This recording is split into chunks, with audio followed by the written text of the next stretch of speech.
क्या कारण था जिसके कारण इंडिगो को अपनी 1000 फ्लाइट्स रद्द करनी पड़ी? क्या आपको फ्लाइट्स रद्द होने के बाद कंपनसेशन मिलेगा या नहीं? क्या है डीजीसीए के नए रूल रेगुलेशन? नमस्कार दोस्तों, मैं दीपक सजग स्वागत करता हूं आपका अपने यूट्यूब चैनल में। दिसंबर के महीने की शुरुआत इंडिगो एयरलाइंस के लिए बिल्कुल अच्छी नहीं रही, क्योंकि एक या दो नहीं 1000 से भी ज्यादा फ्लाइट्स इंडिगो की रद्द करनी पड़ गई, जिसका कारण कोई टेक्निकल ग्लिच या वेदर कंडीशन नहीं था, बल्कि इंडिगो का मैनेजमेंट फेलियर था। देश की सबसे बड़ी एयरलाइंस इंडिगो का पूरा सिस्टम जड़ से क्रैश हो गया। दोस्तों, अनुमान एक फ्लाइट में 100 से लेकर 150 तक पैसेंजर होते हैं।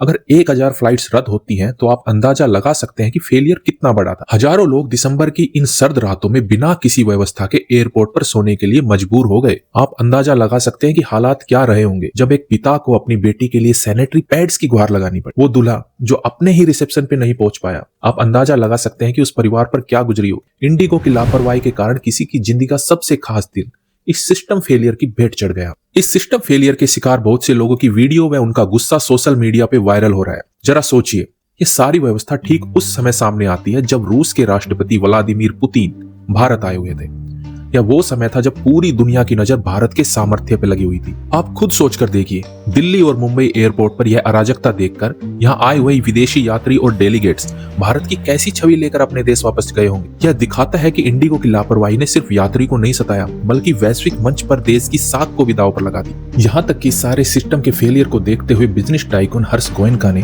तंज कसते हुए इंडिगो को नाम बदलकर इट डिड नॉट गो रखने की सलाह दी है। तो अब बात करते हैं इस सिस्टम फेलियर के पीछे कारण क्या रहा है। सबसे बड़ा कारण था इंडिगो का डीजीसीए के नए रूल रेगुलेशन को ना मानना। दरअसल दोस्तों, इस संकट की सबसे बड़ी और सीधी वजह यह थी कि इंडिगो मैनेजमेंट ने डीजीसीए के नए नियम, खासकर एफटीटीएल को मानने से साफ इनकार कर दिया और समय रहते तैयारी नहीं की। दरअसल दोस्तों, पायलटों की सुरक्षा और उनकी थकान को खत्म करने के लिए डीजीसीए ने फ्लाइट ड्यूटी टाइम लिमिटेशन जैसे कुछ बेहद कड़े और जरूरी नियम बनाए थे। इन नियम के तहत पायलटों को साप्ताहिक आराम 36 घंटे से बढ़ाकर 48 घंटे कर दिया गया था और नाइट ड्यूटी में लैंडिंग की सीमा 6 से घटाकर सिर्फ 2 कर दी गई थी। इसका सीधा परिणाम यह हुआ कि जैसे ही ये नियम लागू हुए, पायलट अपनी निर्धारित सीमा से आगे नहीं जा सकते थे और उन्होंने कानूनी तौर पर रेस्ट पर जाना पड़ा। लेकिन इंडिगो मैनेजमेंट ने इन नियमों के अनुरूप नए पायलट की व्यवस्था ही नहीं की, ना ही अपना रोस्टर ठीक किया।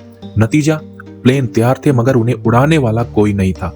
पूरा सिस्टम एक झटके में फेल हो गया। दोस्तों, यहाँ सबसे बड़ी विडंबना देखिए, इंडिगो कोई छोटी मोटी एयरलाइन नहीं है। यह देश की सबसे बड़ी एयरलाइन है जिसका मार्केट शेयर 65% है। और सबसे बड़ी बात यह है कि ये नियम रातों रात नहीं आए। डीजीसीए ने इन नियमों का ड्राफ्ट बहुत पहले ही जारी कर दिया था और पूरी तरह से 1 नवंबर 2025 को लागू भी कर दिया था।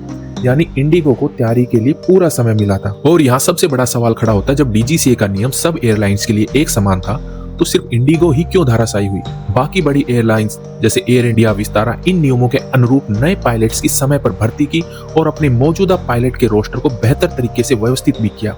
यह साफ है कि जहां बाकी एयरलाइंस ने यात्रियों की सुरक्षा और नियमों का सम्मान किया, वहीं इंडिगो ने अपनी महत्वाकांक्षी विस्तार योजना के कारण इन नियमों को जानबूझकर अनदेखा किया है और उसी लापरवाही की सजा आज देश के आम यात्रियों को भुगतनी पड़ी। अब बात करते हैं सबसे बड़े सवाल की, क्या लोगों को मुआवजा मिलेगा? हाँ, बिल्कुल मिलेगा दोस्तों, और यह कानूनी अधिकार भी है।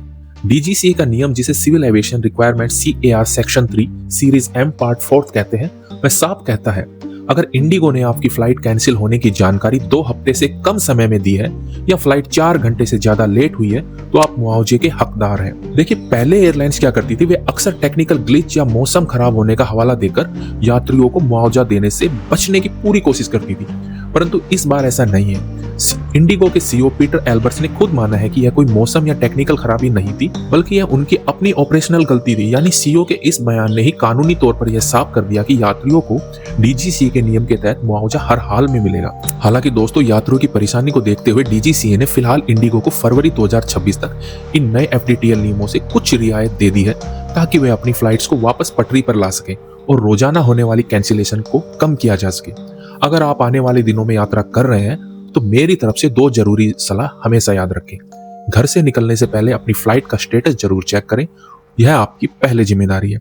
अगर डिले या कैंसिलेशन होता है तो आंख बंद कर क्रेडिट सेल मत लीजिए। डीजीसीए के रूल के तहत अपना फुल रिफंड और कैश कंपनसेशन मांगिए। लेकिन दोस्तों, यह असली मुद्दा सिर्फ मुआवजे के पैसे का नहीं है, यह बात है उस कीमती समय और उन जरूरी लम्हों की जिनकी भरपाई दुनिया का कोई भी पैसा नहीं कर सकता। इंडिगो ने सिर्फ फ्लाइट नहीं रोकी, उसने लोगों के जीवन के सबसे जरूरी पल भी छीन लिए। आपकी सजगता ही इस तरह के फेलियर से लड़ने में सबसे बड़ा हथियार है दोस्तों। अगर आपको यह जानकारी सही और काम की लगी हो तो इस वीडियो को लाइक करें और इसे उन सभी दोस्तों के साथ शेयर करें जो यात्रा करने वाले हैं। ऐसे ही फैक्ट आधारित रिपोर्ट्स के लिए हमारे चैनल को सब्सक्राइब करना ना भूलें। जय हिंद दोस्तों।